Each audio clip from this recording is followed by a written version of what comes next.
people generally have a great fear of wearing hearing aids. Well, it used to be really unsightly, you know. You could see the unit. Indeed. You can tell but that you have people really tiny ones. deaf. Could you perhaps show Indeed. us?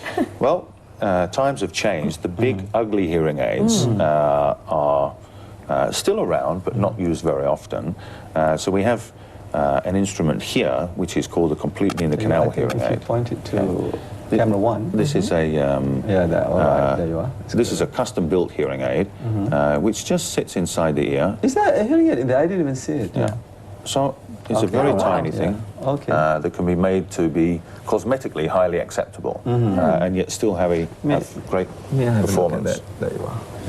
It's it's really tiny. It's and I suppose you can make it to make it look sort of transparent as well. Yeah? It can be done like that, But this one is goes sitting into inside the your ear, ear. whereas So that, the outer colour is a skin colour. All right, okay. So Joe and I have molded earpieces, and you've got two other contraption there. And again, the big bulky instruments that used to go behind the ear have gone and been replaced by these with very slim fittings. I think we need to show it. So when this is worn, it just looks like a grey hair. So it's not, you don't have these big bulky plastic tubes anymore. You can see it now on the screen. Wonderful.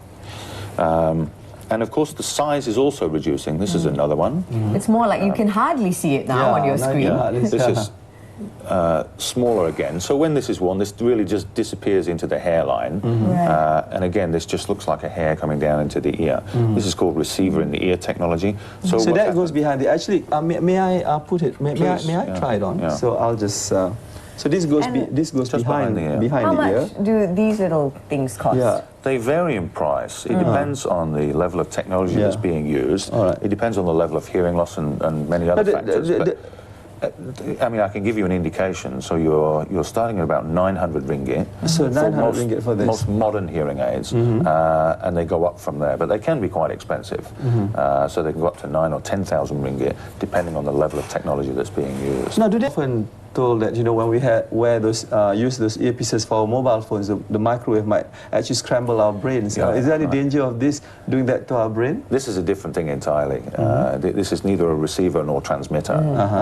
So all it's doing is merely passively sitting in the ear, and it's changing the way that sound is presented to the ear. So the sound comes in through this... The sound will come in through the microphone. So there is a microphone positioned on the back of the hearing aid, if I may. So there are microphones positioned under here. Okay. It's then processed. I can see them. By the series of amplifiers. It's told what to do by the computer chip that's inside here, because these days, again, it's all controlled by chips. And then the sound is passed down this tube and is converted into this receiver, into the... And I suppose the wearer can actually control the sound as well, or not. In certain cases, calibrated. But in most cases these days, what happens is it's done automatically. So you have hearing aids that can recognize the environment that they're in, they can recognize human speech, and they can deal with noise, they can deal with speech differently, and also they can change depending on the environment. Wow, they really come along.